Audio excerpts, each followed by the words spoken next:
Hello. Thank you for joining the forum today. Before we begin, I want to reflect on and acknowledge that the University of Waterloo is situated on the Haldimand Tract, land 6 miles on each side of the Grand River, granted to the Haudenosaunee of Six Nations by the Haldimand Treaty of 1784. The land inside and surrounding the Haldimand Tract, including our Stratford campus, is the traditional territory of the Attawandaron, Anishinaabe, and Haudenosaunee.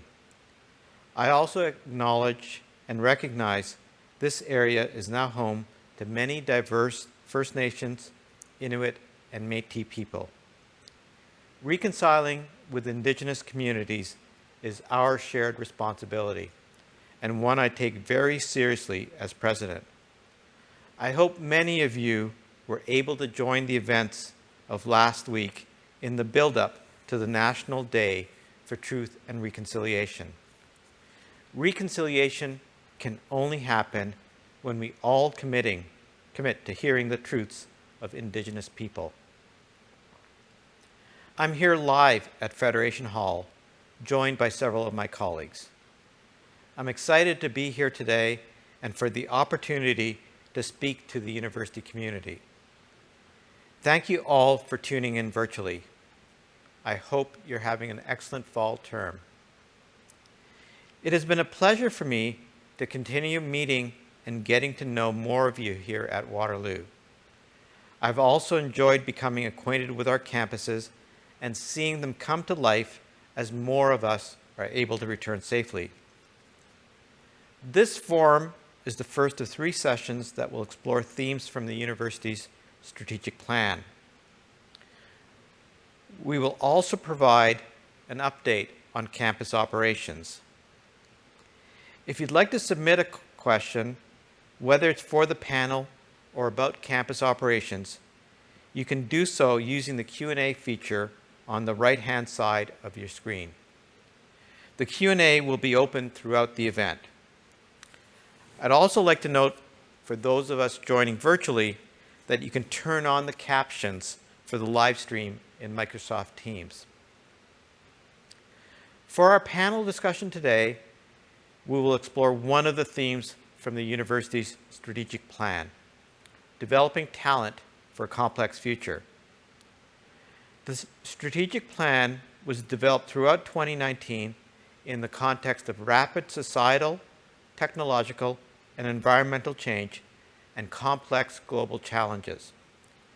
Over the past 18 months, the pandemic has accelerated these changes and exposed or heightened many of these pre-existing challenges. Looking at the plan again today, I believe it remains extremely relevant, with added urgency and nuance to the goals laid out. For example, in the strategic plan, we note that learners will have to apply knowledge in contexts we cannot even imagine today.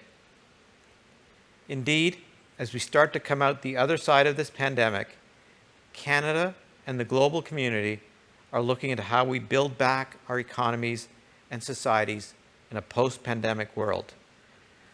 The learners we are educating today will play an important role in shaping this global post-pandemic recovery. No industry or career pathway will be immune to changes. Canada and the world will need creative minds who can navigate this landscape and leverage new knowledge to create sustainable, prosperous communities. As institutions of higher learning, we have an important role to play in preparing our students not only for a complex job landscape, but for their role in civil society as we build back after the pandemic. I'm joined by some of my colleagues today to explore what the next 10 years look like for the university in terms of how we develop talent for this complex future ahead. I'm very pleased to welcome our panelists today. Sanjeev Gill, Associate Vice President, Innovation. Nora McRae, Associate Provost, Cooperative and Experiential Education. David DeViti, Associate Vice President, Academic. Jeff Casello, Associate Vice President, Graduate Studies and Postdoctoral Affairs. Thank you all for being here. Dave, Jeff, Nora, and Sanjeev are part of a strategic plan implementation team dedicated to the theme of developing talent. I'll invite Dave to start us off by providing some context around the work of the implementation team. Dave. Thanks, Vivek. So, there we go. Thank you. This is a team. We're called an action team, but it's really, if you look at the stage, made up of a bunch of people who are associate vice presidents and associate provosts who all have portfolios of their own. So what might have happened is that we might have all pursued our individual initiatives and we would have had lots to talk about. But in order to try to put some substance into the word team, we've framed our work, our projects, around a few different themes to sort of organize them together. And one of them, Vivek has already hinted at. Society around us is changing. Our understanding of what students need to know and how they learn best is changing. The problems that will confront people when they're out in the world changes. So what society and our students will need from us 10 years from now will be different from what it is today. So we need to be taking actions right now so that 10 years from now we're the university that we need to be. And that's I think, a good framing theme for what we're up to as a group.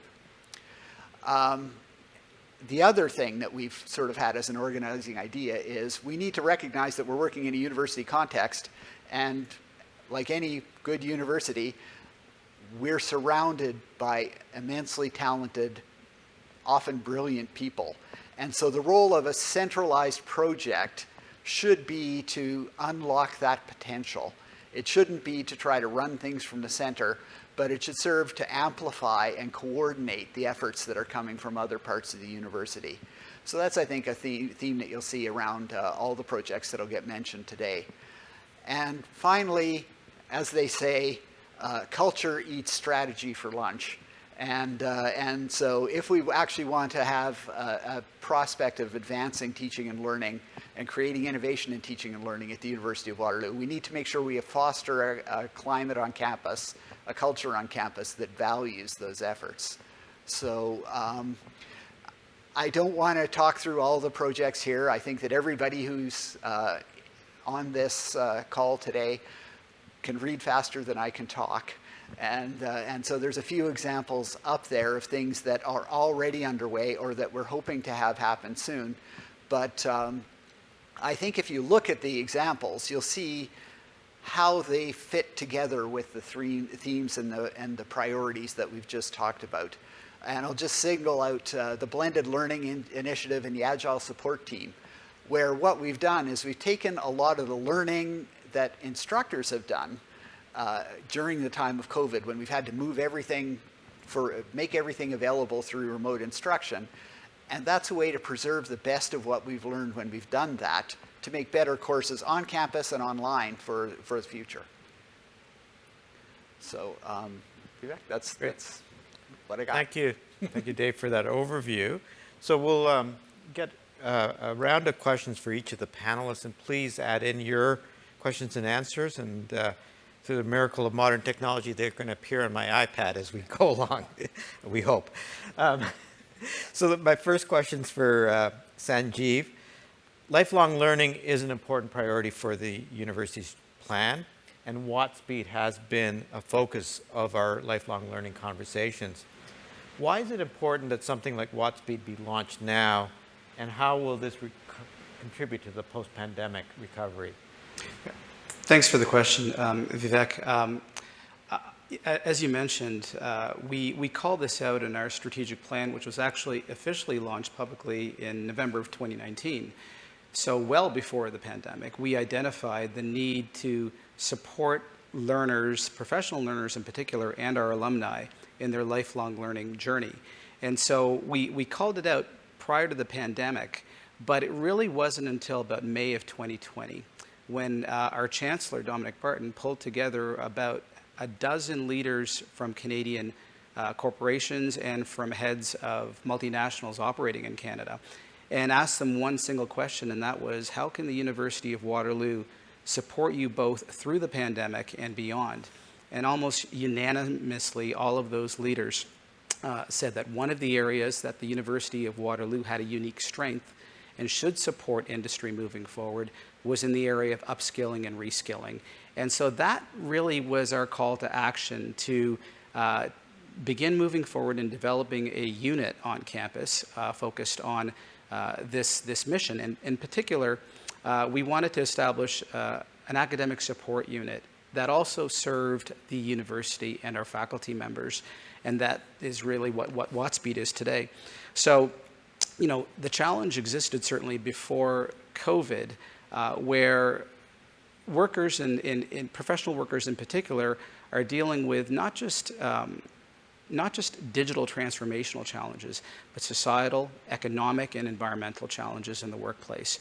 And so while it pre-existed COVID certainly exacerbated the challenge amongst the professional community. And so we've seen, you know, layoffs at mass. We've seen folks in the workplace trying to retrain themselves, fall into new areas of sustainable work for the future, which requires skills of the future. And so that really is the challenge that WatSpeed is out to tackle, is really how do we support workers as new technologies emerge, new challenges, environmental, societal, and economic occur in the workplace, and how will we respond to that moving forward? It's without a doubt that professional workers have realized the necessity for lifelong learning because the world is constantly changing. And now is the opportunity for us as an institution to respond to that demand. Thanks. So just to build on that, and David referred to looking 10 years down the line. So Nora, I know you've been thinking a lot about this as we're developing talent and looking out ahead in this rapidly changing world. What should we be looking at now to determine what's going to be important in 10 to 20 years' time so we can be ready and have our students be ready for that when they graduate? Yeah, thanks for the question. I've been thinking about this question, and something that the World Economic Forum identified as 5 key trends for the future of work, which I think are very handy. One is, these are of course accelerated under COVID, work from anywhere, work for all, work at will, work smarter, and work for the planet. So when I think of those 5 categories, then it behooves us to ensure that our students are able to work in those ways. And we certainly did that with COVID, with the tremendous work from the team, helping students quickly work remotely, all the co-op work terms, the EDGE experiences, and then our We Accelerate program. Helped our employers do that as well. We also employed using data analytics to understand the needs of employers. So we were learning how to work smarter and really moving that into program development. So I think we have to train our students and help our students be able to work successfully under those conditions for the future. So that's how. But it's also what.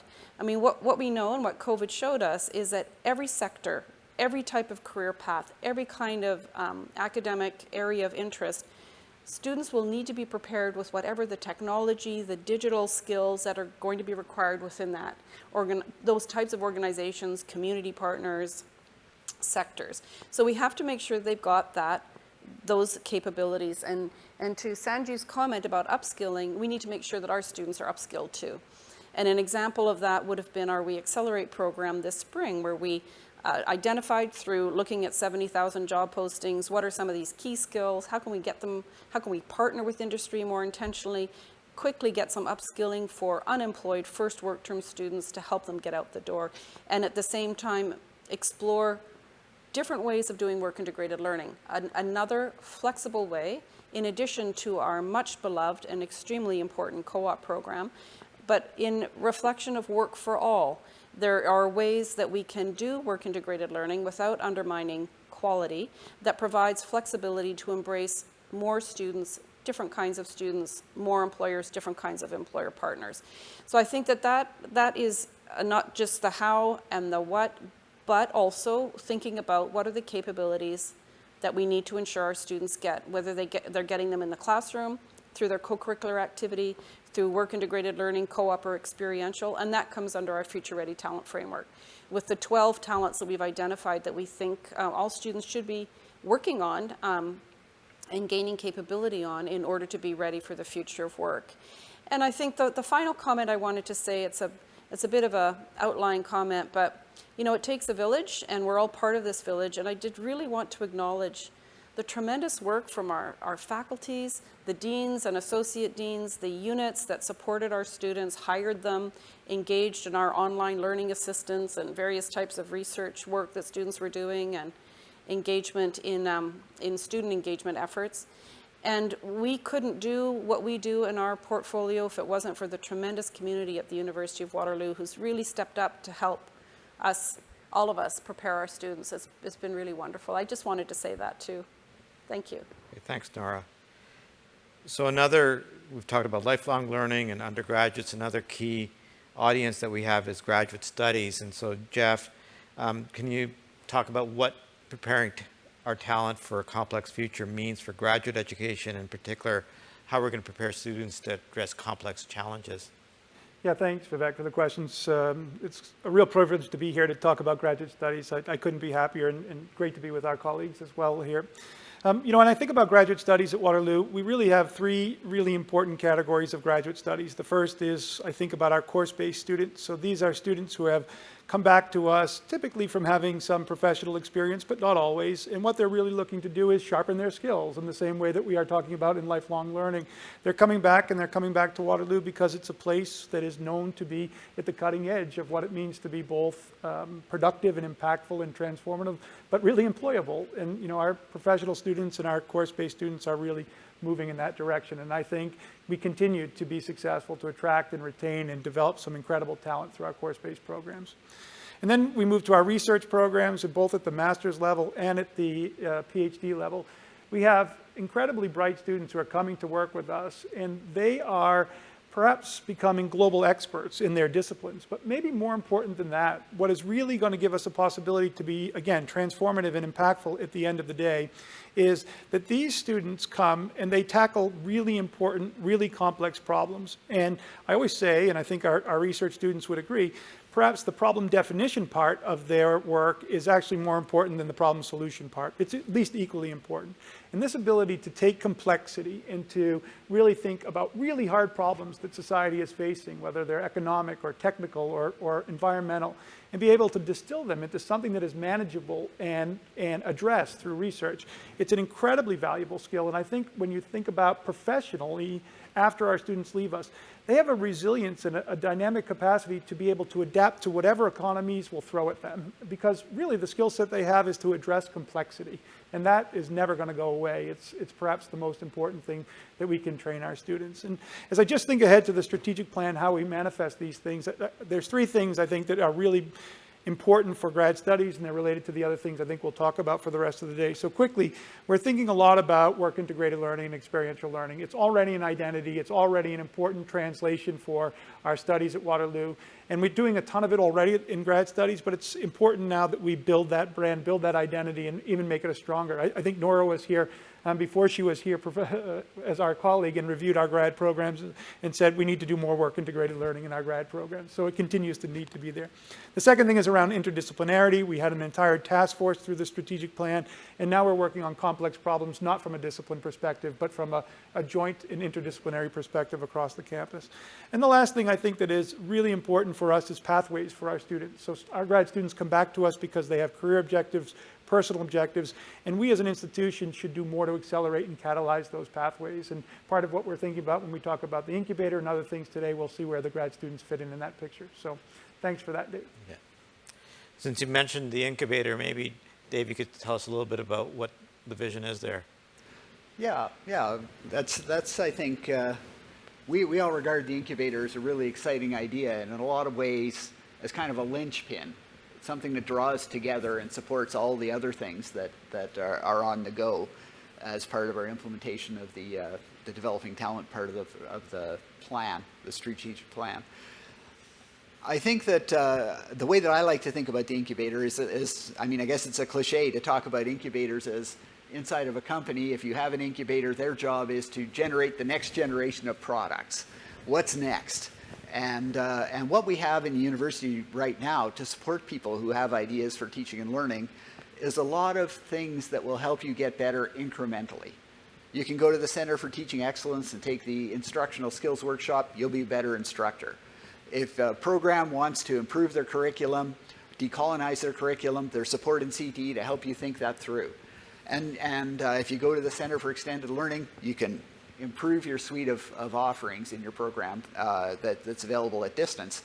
And those are all great. Those are all really important, but they're all kind of incremental. And so what the idea of the incubator is that it will be, I mean, a fairly selective process, I suppose. It'll have to be because there's so many good ideas out there. But the ideas that are selected for incubation will be the ones that have the potential to have a bigger impact. You know, I mean, they'll come in different scales, so proportionally a bigger impact, you might say. But they can punch above their weight. They can be, I'm trying to avoid words like disruptive. But that's the idea, something that's transformative. And not everything that has the potential to be transformative is a good idea, and not all good ideas are good ideas for Waterloo. But what you can do in the incubator is you can provide the supports that are needed to actually try out that idea, develop it, test drive it, evaluate it, and then the university can make a smart decision about, is this something we want to roll out more broadly? So I think that's the vision, and I think it's kind of easy to see how it will really reinforce everything that's been talked about here. It can be anything from a new way of teaching in a classroom, a new way to use virtual reality to, you know, in teaching biology classes or something, to interdisciplinary courses where you capitalize on the expertise of our grad students and make a new course that'll be available to students for years to come, say. Or it could be something structural. You might say, okay, well, what's next for lifelong learning once we have, you know, what can complement the work that's already happening in WattSpeed? Maybe that requires some more structural changes in the way we do things and the way we make things happen inside of the university.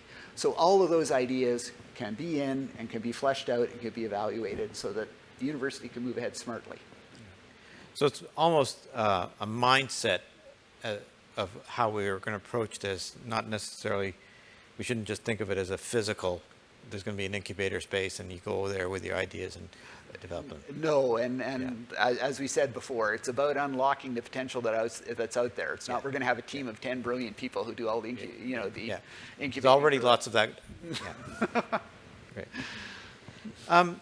Maybe Dave, just to continue on, there's also obviously a lot of intersection between the developing talent theme and other priorities in the strategic plan.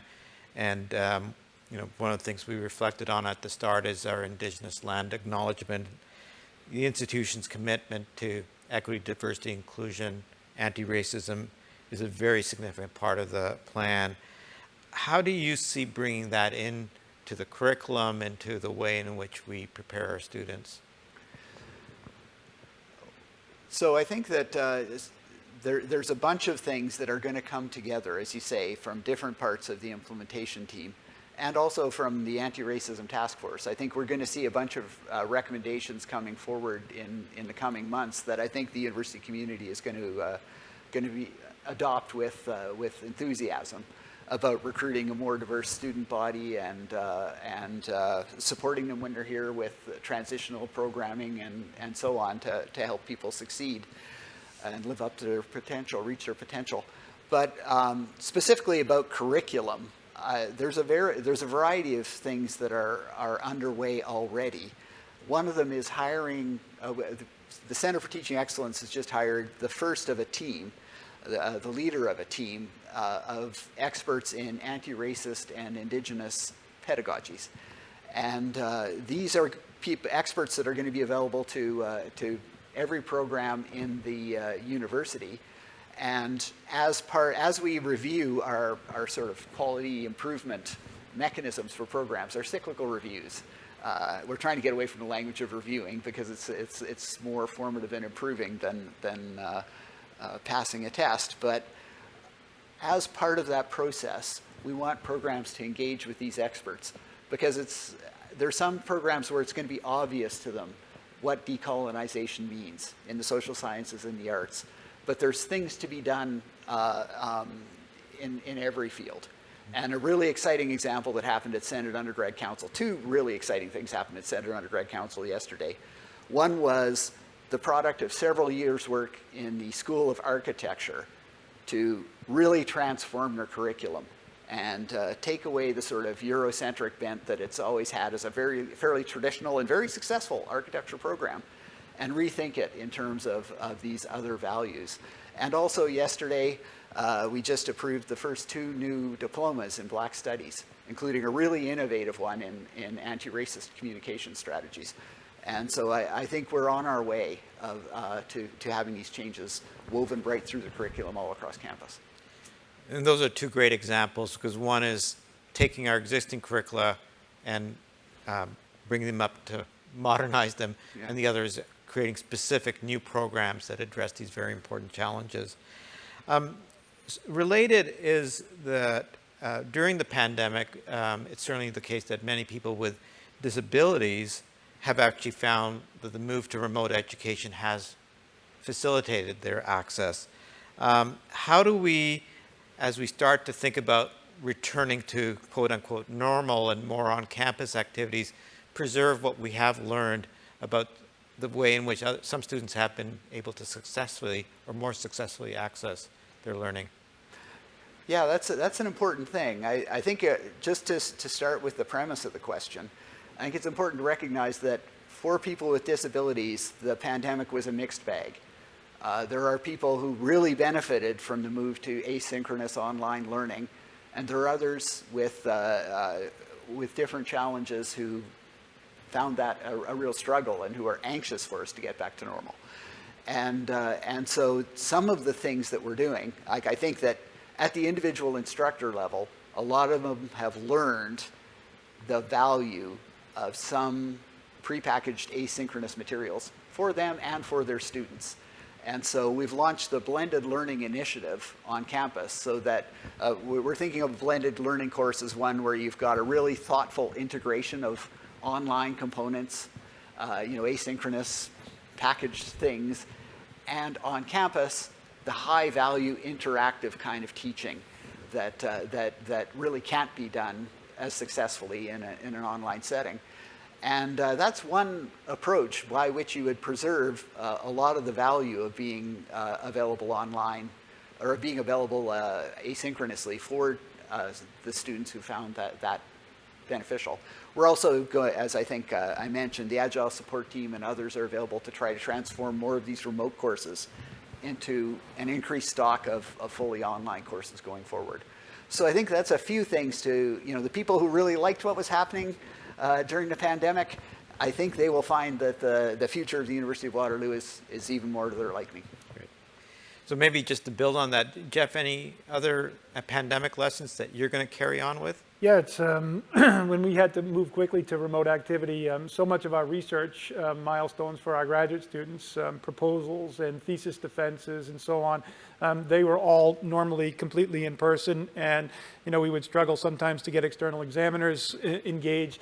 And now really we're in a place where we can really celebrate meaningfully the research work and really broaden the audience through these research milestones. It's been really terrific for us to open this up and have a confidence that our technology is going to allow our students to do that.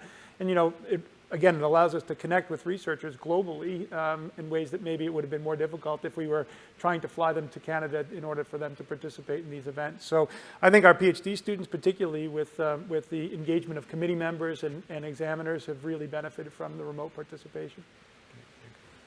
Nora, any lessons from the co-op perspective from the pandemic? Yeah, thanks. I think definitely the lesson from the pandemic, and this is the point I was making about work from anywhere, is that really when we think about the war for talent, COVID has demonstrated that there are no boundaries. So we have to be preparing our students to be able to compete for whatever positions they're interested in against talent that may be coming from anywhere.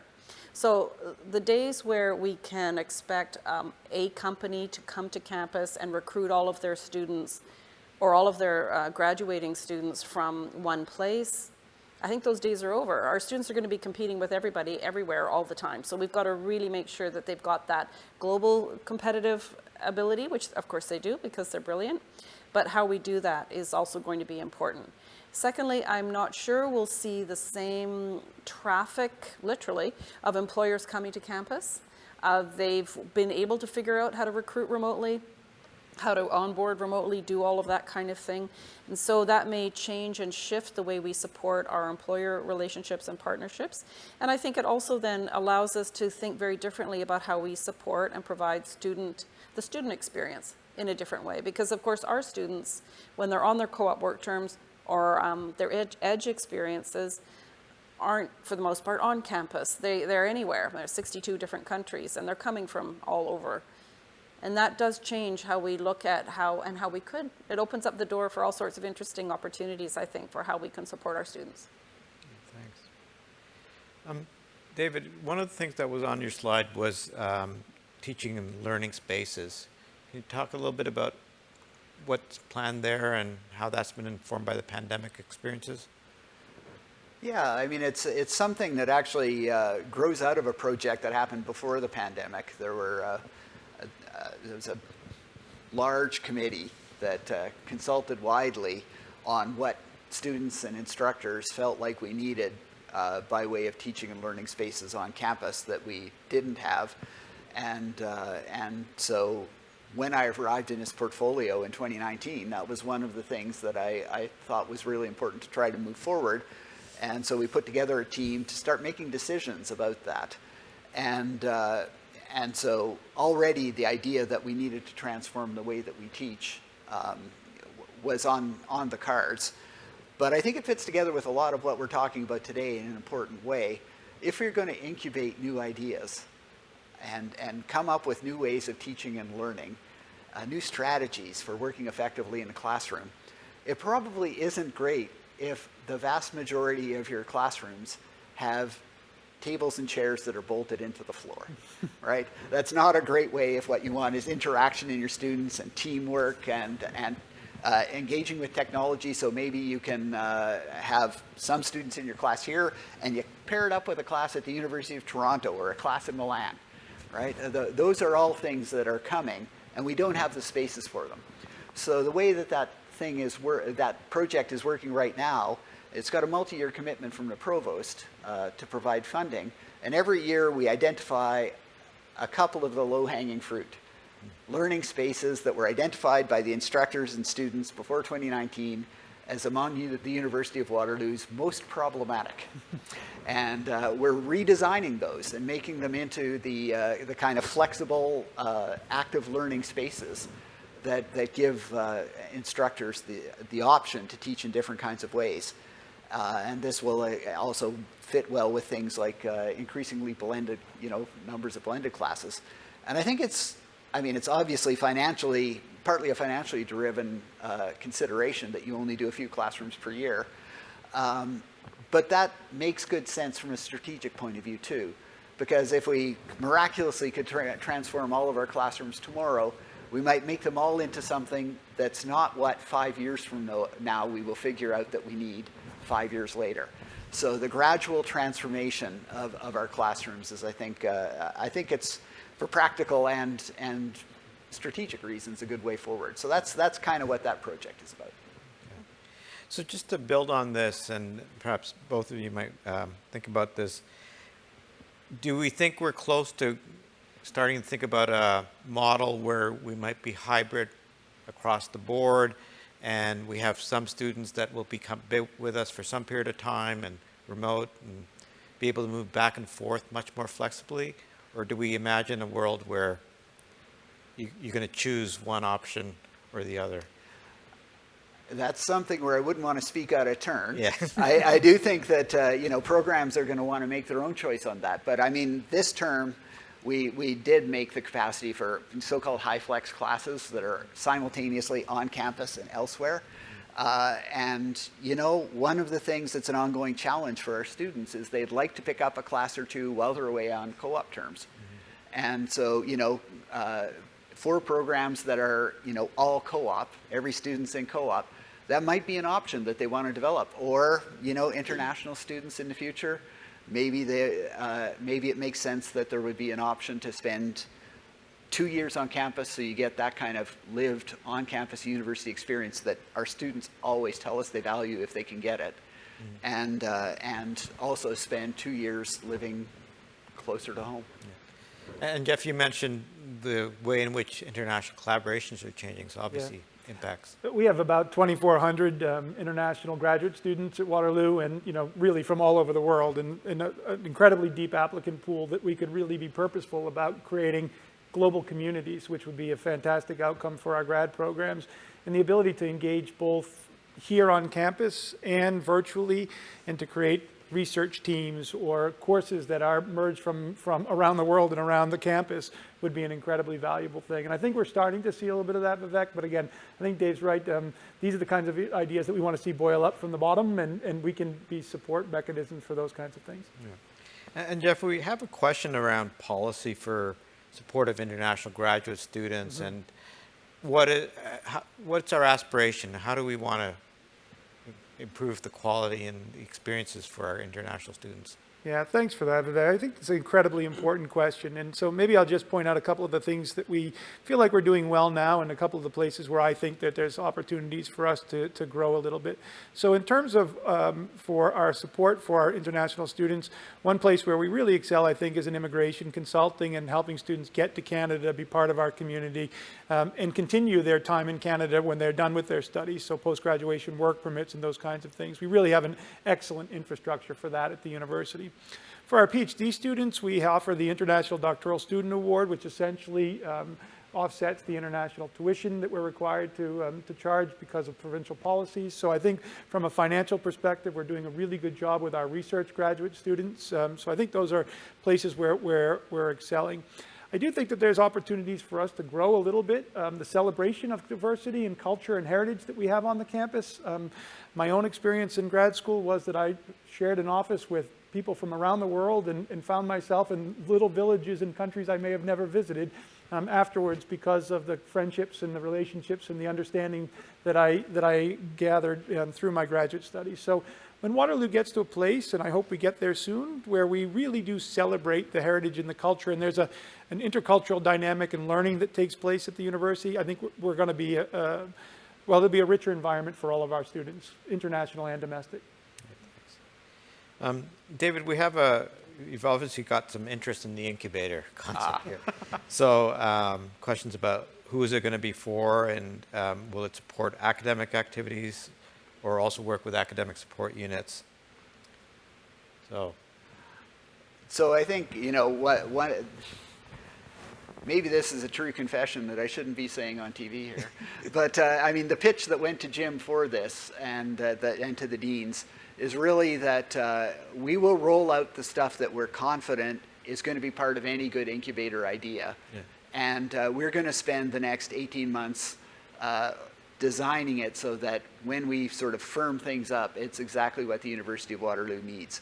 But what I think now what it's for is primarily for good ideas that come from anywhere, but we expect most of them to come from faculty members, you know, because they're the ones who are on the front lines of teaching and learning.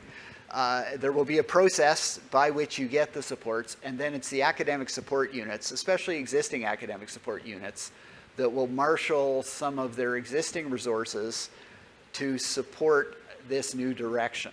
So, for instance, the Center for Teaching Excellence has a lot of expertise on evaluating the quality of teaching and learning innovations. And so that's a team that can be available. If every project needs to be evaluated on how successful it is, that's support that can come from that unit, giving existing staff expertise to support the ideas. So that doesn't rule out a good idea coming from a staff member, but my anticipation would be that primarily it's going to be, you know, professional teaching academics who are going to come forward with the teaching ideas. But I think, as you said, our new models of teaching really require collaboration across teams and bringing many different perspectives and disciplines together. And you know, you see the professional librarians and expert staff from the Writing and Communication Center and elsewhere on campus. You know, the Student Support Office has staff who are involved already in the front lines of teaching and helping to develop courses. So, yeah, I think you're right. The teams will often, you know, may not, the professional staff who come onto a team won't always be people who come there because the incubator provided them. They might be part of the teams that are pitching the ideas that get incubated. Okay. So another interesting question perhaps for Nora and Sanjeev to start with is what we see as the role of alumni as we move into these new models of learning and how we can bring that professional practice experience back in, and I think it applies perhaps in both areas. You want to start, Nora? Sure. Well, you know, as we know, our alumni are such a powerful community, and I think that if we can find ways to tap into that wisdom that they have and the reflection upon their experiences when they were Waterloo students and what that means for them now in their careers, and tap into that more intentionally would be wonderful. I think also building on the comments that were made earlier about different global communities, wouldn't it be interesting to tie those ideas together? You know, global communities of graduate students and undergrads and students doing co-op, the alumni in that region, and creating these nodes of mutually reinforcing activity. And it's not that there aren't great things happening with alumni in all sorts of pockets. I think there's probably a bit more work we could do to bring those things together and benefit collectively from it. So I think that is definitely an area that I'd like to see us move more intentionally towards. Sanjeev? Yeah, Vivek, actually, when we started down our journey with Watspeed, we spent a lot of time doing outreach to alumni. So we actually solicited input through each of the faculties and asked them to bring forward their alumni in focus groups. And two things really came out of those conversations with our alumni. One was, what a great way to stay connected to the University of Waterloo throughout my career. I can go back for my constant learning. It's a connective tissue for the alumni that brings them tremendous value over the course of their career. The second, of course, is with Waterloo, many of our alumni become business leaders, CEOs of companies, founders of companies. And they have another unique interest, and that is partnering with us in developing content that matters to their industry, matters to their company, matters to their staff. And in some cases, we've already started conversations in how do we build offerings that matter to one of our Waterloo startups. And I just want to note I am wearing my Waterloo startup socks, so I want to make sure everyone sees this. So definitely, I mean, I think we've really engaged the alumni community when it comes to lifelong learning. There's a distinct desire from their part for Waterloo to step up in this area. Vivek, could I just, one quick add, just to say that our alumni are so important in terms of funding our research.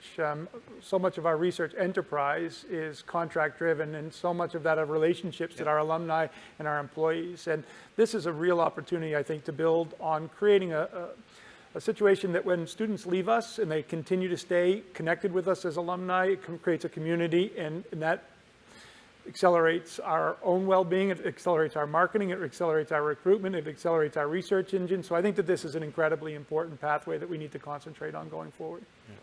Thanks for that. So there's a couple of questions here that I'm going to comment on very quickly, and then I'll pose one final question for us to consider. One is around, are there future plans for more cross-faculty interdisciplinary programs like WISA, the Waterloo Institute for Sustainable Aeronautics, which was launched yesterday? And I'll simply say yes, absolutely. Yeah. And you know, we've had a task force on interdisciplinarity. We want to be doing more of that. And in my mind, what I saw yesterday at that launch event embodies everything that we want to think about in the strategic plan. It's all 6 faculties working together. There's a focus on students. There's a focus on technologies and innovations, but also the societal implications, the kinds of issues that you were referring to, Nora. The other one that I think is very interesting is continuous improvement is starting to gain recognition in an effort to empower staff to be engaged in solutions towards meeting the strategic plan. And I think, David, you spoke to the importance of continuous quality improvement, not just a cycle of reviews and then thinking about the assessments. So absolutely agree. That's the kind of culture we want to work towards. The final question I just want to pose, which I think is a really important one, goes to the earlier conversations as we move towards a hybrid path, and I think those are all really exciting models that we talked about. How do we ensure maintaining that sense of community, which you also said was really important to students, and which our questioner notes has often been a challenge from co-op education with students not always feeling that sense of community. Any thoughts about how we're going to maintain that balance? David or Jeff? Well, I think maintaining might be optimistic. I think that it's implicit in the question that we need to tip into doing new things to make community an even stronger feature of life at Waterloo. And that's one of the areas where I think our work overlaps well with the work of the probably it'll be the third theme that you're talking about, which is sustainable and I forget the exact terminology, diverse communities. But I think the community is a goal for them, and we'll hear a lot more about it. But I think it will repay efforts from all of our units. I think one question we should always be asking ourselves is, what is the value add of being part of the Waterloo community? What do our students and our colleagues and our staff and our faculty, what do they derive? They give so much, but what is the benefits for them? And if we can make a place where there is a sharing of community, where there's a sharing of ideas, where you feel inclusive, these are the kinds of things I think that really keep us together, and it motivates people to want to stay connected with us, even if we are not physically in the same spot, if we are connected and engaged, and we see the value of being associated with the University of Waterloo. This is something I think about all the time, is how do we make sure that every interaction we have with our colleagues or our students ends up adding value to what they came here to achieve. And I think that's the way I always like to think about that. And just to add on that, I would say that COVID has shown us that we need to think about what does community mean? Mm-hmm. And what does being a global university mean? And I think that we need to be considering, because it has been a challenge for co-op students, because they go off, they're kind of like, I'm not part, and then they come back and then they feel part. But how do we change that so no matter where they are during their journey with us, and then when they're alumni, they always feel part? And what does that mean about how we create community that isn't bounded by space, but rather is something that occurs wherever, and they really truly feel connected? And that does require a different way of thinking about how we interact. Great. Any final points? Just on the topic of hybrid, certainly from the professional education perspective, it scales. Yeah. It scales tremendously. It allows us to mobilize knowledge like we've never been able to do before. We're not bounded. So it really, a broader audience, a global audience. So that's a great point to end on. Mm-hmm. I think we can not see that as a trade-off, but really work on how can we use our experiences and our technologies to enhance our community, regardless of the way in which students engage with us. I think this last point also highlights that even though we're going through theme by theme in the strategic plan, they all intersect. Mm-hmm. Interdisciplinarity, research, sustainable, diverse communities. So I want to thank all of our panelists for all the work that they've been doing, their teams have been doing with all of our colleagues right across the institution on the implementation of the plan. There's lots more to come, and I really appreciate you taking the time today. Thank you. Thank you. Pleasure. Yeah, thanks for having me. So we're now going to move to the operational update segment of the program, and we'll have an update from our Provost, Jim Rush, Vice President Academic, on campus operations. Over to you, Jim. Thanks, Vivek, and thanks to all the panelists and all the questioners for such an exciting strategic discussion to launch this phase of the President's Forum. I have the pleasure of being able to provide an operational update, which I guess in its own way can be just as exciting. I wanted to give a little bit of an overview of fall term, where it's headed, some items that are very important now, and a little bit of a prelude to the developments over the remainder of the fall term and transitioning to the winter term. So first of all, with thanks to all of the community members who pulled together to be in a position to offer our fall term, we have been able to, of course, create an expanded in-person experience for the fall, and we've taken a lot of measures that have needed to be taken over the course of the months preceding the fall term to be able to offer that. And so, not the least of which, has been the implementation of our mandatory proof of vaccination policy and a number of other measures we've taken around screening, testing, and service provision to facilitate that policy. We planned in March around a maximum capacity of 50% if we were able to engage in on-campus operations in the fall. And when events developed over the course of the summer that would have allowed that to go much higher, we decided to stay with the 50% cap in general, with a few very small exceptions, to take a cautious and progressive approach to returning to on-campus teaching and learning activity that will roll out over the course of the term and ultimately culminating with a plan to return to a normal level of in-person operations in the winter. And so we're on that path now. I'll show you a little bit of data that supports that. But I do want to emphasize that it was not without the considerable effort that has gone into the health and safety measures and the efforts of the whole community to respect those and implement those and to plan around those. And they are numerous in support of our academic and research operations.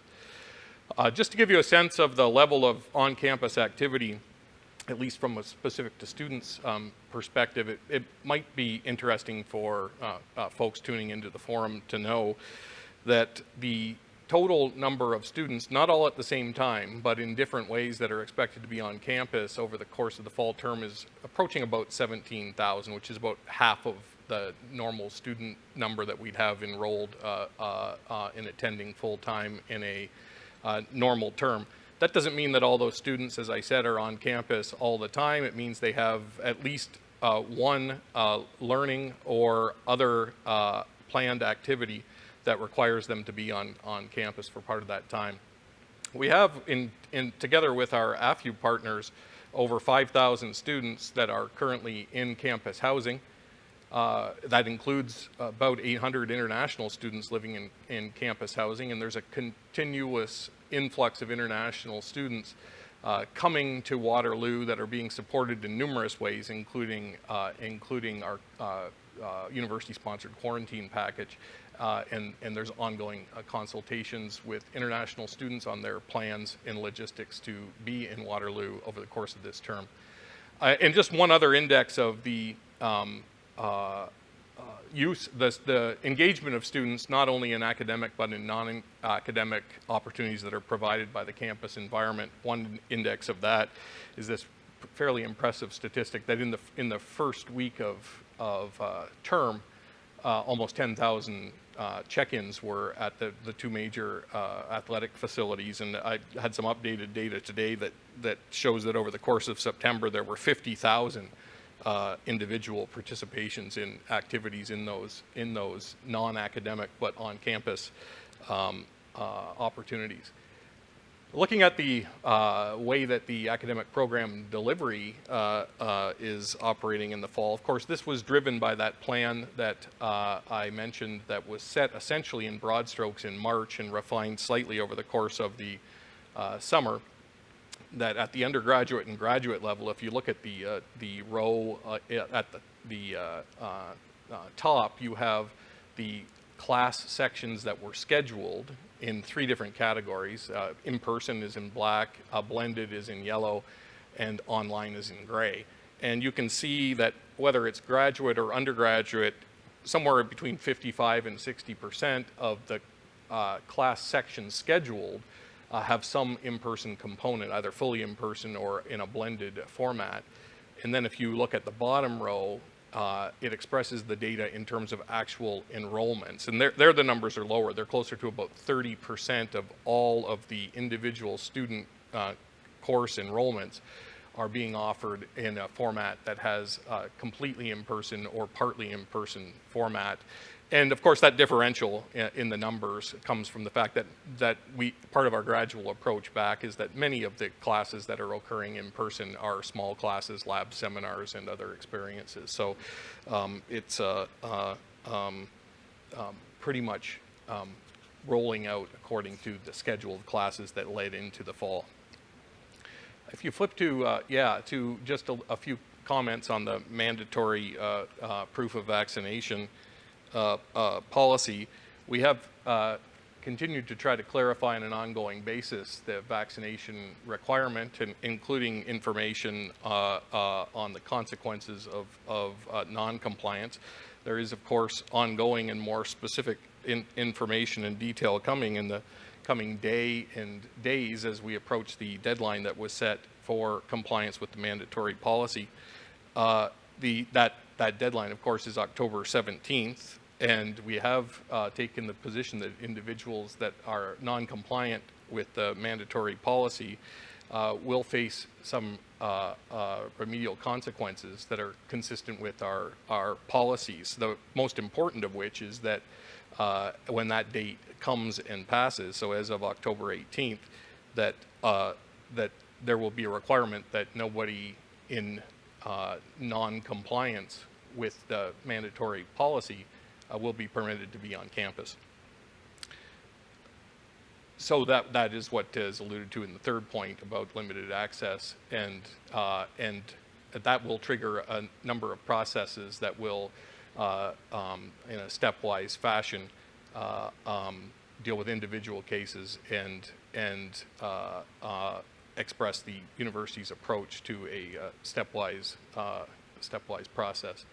Applications for accommodations for medical and code-based grounds are identified in all the messaging that is going out around the vaccination policy, and can be made through the campus check-in system. If you're on campus, you'll have been aware of another layer of requirement, which has to do with the provincial guidance that's been given on needing to show proof of vaccination in certain environments, along with photo ID to prove identity. So this is being applied currently in the athletic facilities and in the indoor dining spaces that are public, such as in the Student Life Center. So there is that additional level of requirement that comes from the provincial guidelines. There recently have been communications on university travel and travel restrictions, and on the domestic side of things, the communication has been that domestic travel is now permitted where it's judged to be essential and safe at the local level. So approvals for domestic travel are returning to the pre-pandemic approval arrangements. Typically that happens as a department head or a chair of an academic department.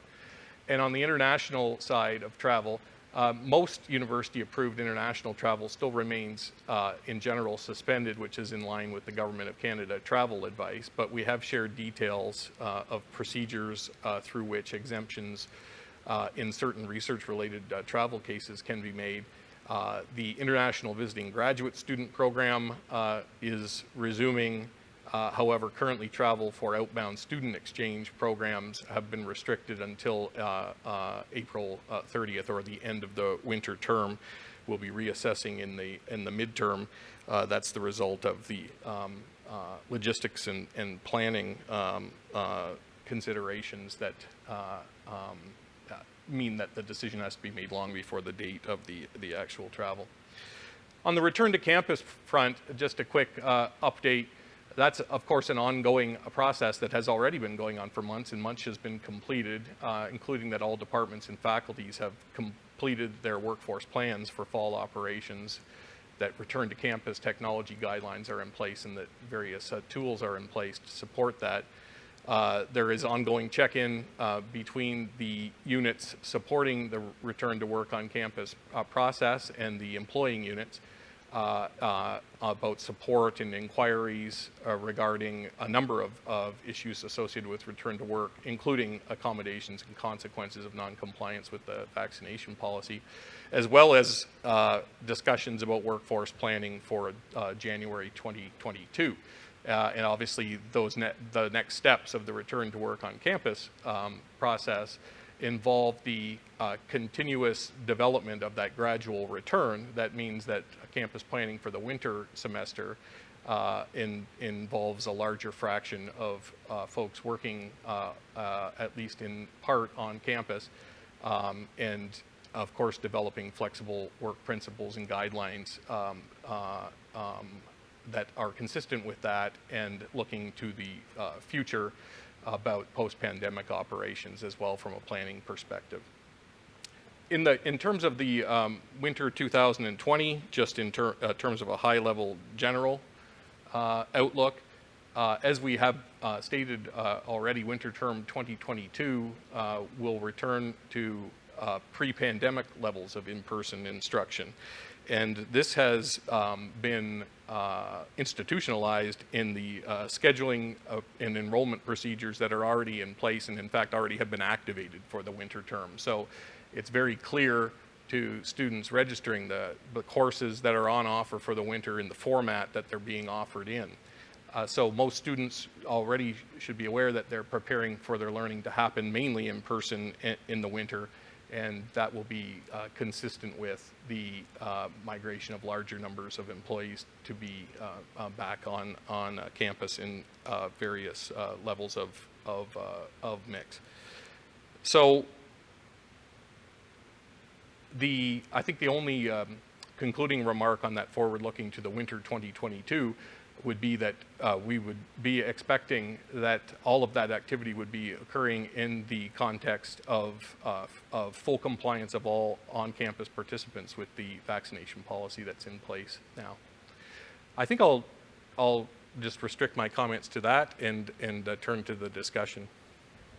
Well, thank you, Jim, for that overview. I'd like to welcome Marilyn Thompson, Associate Provost for Human Resources, who's also joined us for the Q&A. And I know we have a number of colleagues in different areas available if we have questions that are very specific. I also want to thank all of the people that have submitted questions in advance. We got a significant volume of questions, so we'll go through some of the major themes. Jim has already touched on several of the themes in the overview presentation. And as always, we will constantly be updating the questions and answers on the COVID information website with the questions that have come in.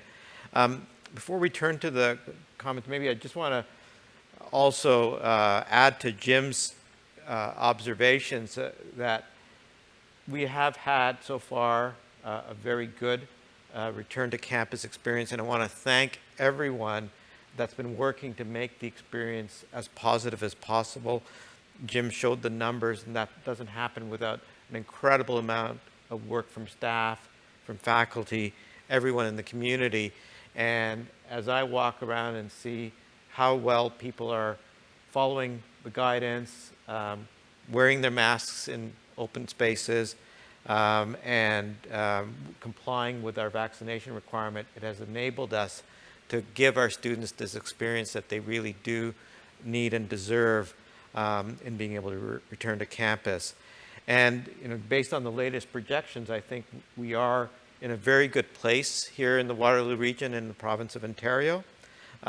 We can see what happens when we let our guard down. We have to look to some of the provinces to the west of us to see what can happen. And as long as we in our community and people around us continue to maintain the vigilance, I think we can continue to achieve what Jim has outlined. The first question that picks up, Jim, on the winter term point is, I think your message to students is very clear. What will happen for students who are not vaccinated and have not been granted an accommodation? Are we going to have supports for them virtually?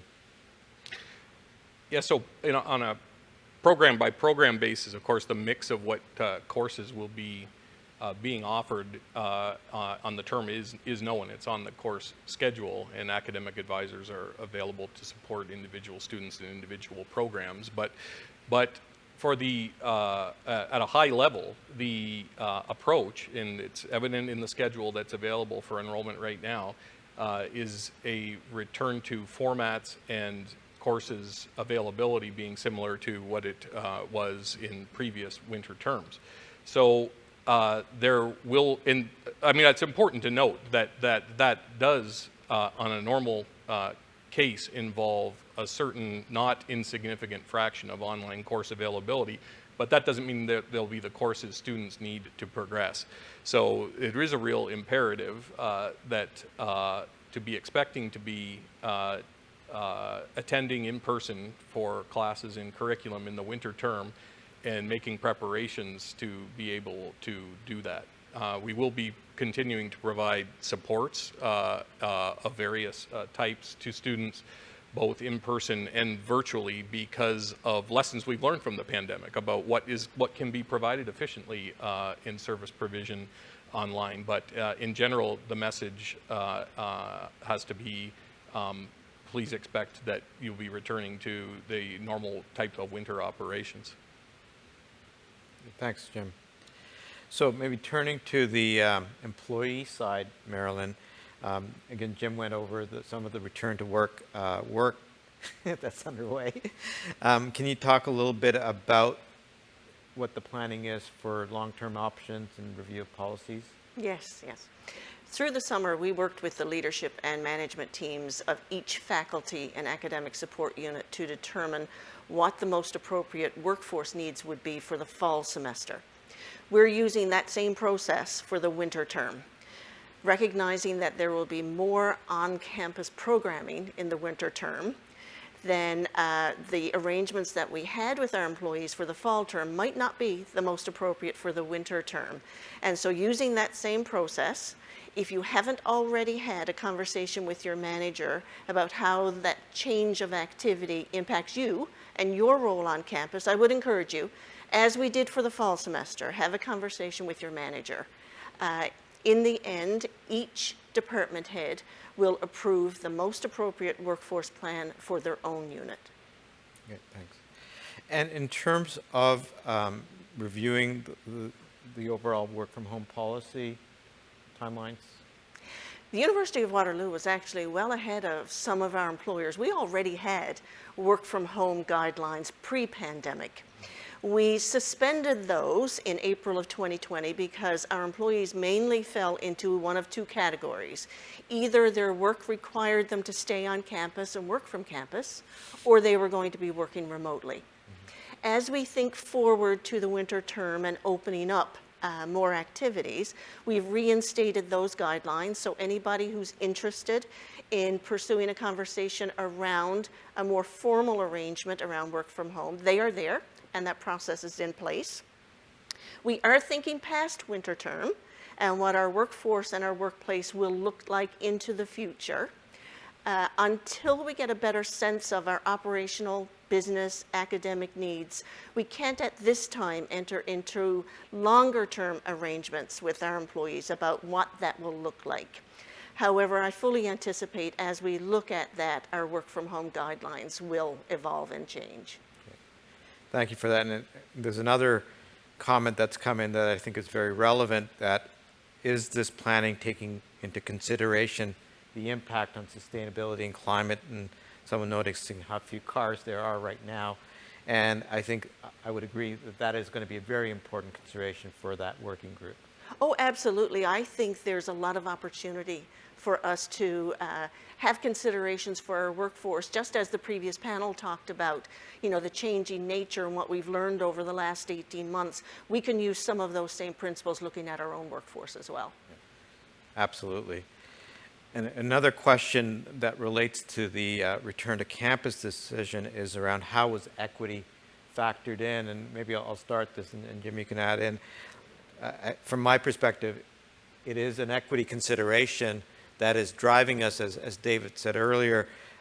We know while some students have been able to continue remotely, for many students it's been a challenge. And so getting back to that pre-pandemic level is about ensuring as equitable access for as many people as possible.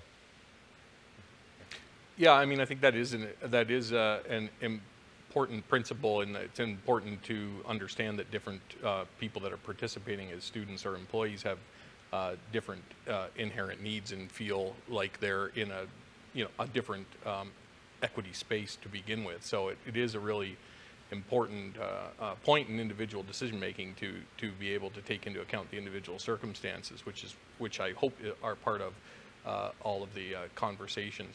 But we've learned a lot of lessons during the pandemic that I think help with equity, including the example I used earlier, that we wouldn't have had the impetus to literally convert almost every student support service to an online or remote delivery format had it not been for the pandemic. But we've heard good and bad things about online service development. And part of meeting, whether it's accessibility challenges or other components related to the equity question in general, we've learned that different approaches work better for different participants, and we are committed to maintaining that as a way, in part, of recognizing that our community won't be all together all at the same time, and in part recognizing that different people are served better through different formats of delivery. So I'd say systematically that's one expression of having recognized that and committed to it institutionally. And Marilyn, another question is around criteria for the work from home policy. What constitutes a role that needs to be fully on campus versus one where there can be flexibility? Right now, our work from home guidelines speak to working 2 days a week, the possibility of working 2 days a week remotely. We will be having those same conversations with all of our campus community around what that might look like into the future. I think that we as well need to look at the world of work in which our employees now are both attractive as well as the workforce that we need to attract. So I think that there's a huge opportunity here for us to think about how our workplace is going to evolve. Okay. So I'd like to turn, because there were a number of questions around vaccinations, and I know, Jim, you've already touched on this in your overview, but very specifically, we're about 11 days from when October 18th. What's going to happen to people that have not been compliant, that are employees and students? Okay. I guess one important point of context is just to point out as part of the answer that really we have been fortunate that the vast majority, and that's about 95% of the folks that have responded, are in a fully vaccinated situation, and many more have responded that they're on the path to full vaccination by the 17th of October. So that's an important, I think, stone on the path of this question and its implications. I think the communications have been very clear, and the timeline has been long, that the requirement to provide compliance with the vaccination policy deadline is the 18th, and that after that deadline we'll have to take action to support our position in the policy. The most important action that will have to be taken is that on the 18th of October, that folks that are non-compliant with that policy don't have access to the campus for in-person activities. That doesn't mean that employees are terminated on the 18th of October, and it doesn't mean that students are disenrolled on the 18th of October. It means it starts what needs to be the process of what needs to be a stepwise evaluation of those cases, some of which are very complex in terms of their effects on the individual and the effects on other members or groups of the community. But it does mean that we have to start a stepwise path that includes education, and it includes stepwise measures that could involve leaves, could involve altered work or study arrangements with support and advice. But ultimately, we have a mandatory policy. It demands compliance, and so consistent with our policies, it could mean that the relationship, either employment or student relationship with the university, has to be terminated at the end of an arc of activity, and hopefully, and that's not the first step, and it's not the only step, but there is a whole range of things that have to be executed post October 17th, just to respect our policy and what it's trying to achieve, which is the health and safety of the community. And that's all of us, that large majority of folks that are here, and more that are expecting to come now and in the winter to be participating under those conditions. Yeah, so Jim, just to build on that, very clear-cut date on October 18th that access to campus will end for people that are not compliant. There's no option to do rapid testing. Then we have the process that will go, and it has to be individualized for students and for employees in their circumstances. But there is ultimately a consequence down the line. It's going to depend on the individual circumstances. That's right. Yeah. And just to be clear too, I alluded to it in my general remarks from the operational update that there will be frequent and specific communication on that. That's much more specific, coming as early as the next day or so and continuing over the course of the period between now and the 17th of October. Yeah. And related to that is a question about how are we tracking who comes onto campus and how will we ensure that starting October 18th, people who haven't complied are not coming onto campus. Yeah. Our campus check-in system is one part of that, and it monitors who comes onto campus, and everybody that's in the university community is required to have submitted their be compliant with the policy through that check-in system to be eligible to be on campus. Those that haven't submitted will have received continued communication through that system to do so, and they'll see an alert through that system that they're not permitted to be on campus without proof. But of course, that system isn't the complete or only method. We also, know who is enrolled in in-person classes, and we know who is required to be on campus to as an employee to do elements of their job. So there'll have to be some matching between those pieces of information that will be part of that stepwise process that will go into the enforcement of the policy. Yeah. So the key point that I would just emphasize is that there's a multifaceted approach to ensuring that, which certainly I would very much like to start with. The alternative is we have guards at every entrance to campus trying to check on people. I would hope that with our community we can work with the kinds of tools that you've described, Jim. I know we're out of time, but I just want to cover one last point which I think is important, and this is about if elementary schools close due to COVID and kids must return to online learning, what are we going to be doing? And I think if we get into that situation where elementary schools are being ordered to close, we're probably going to be having very serious questions about the public health circumstances around us. And so obviously we'll be looking to support people. And I would imagine if that was the situation, the university is also going to be in a context where we're looking at what we are doing as well. So I want to thank everyone again for their contributions to this, all of you for taking part in the questions. I know we didn't get to all of the ones that were submitted. We will be following up and posting answers as we go forward. Thank you very much.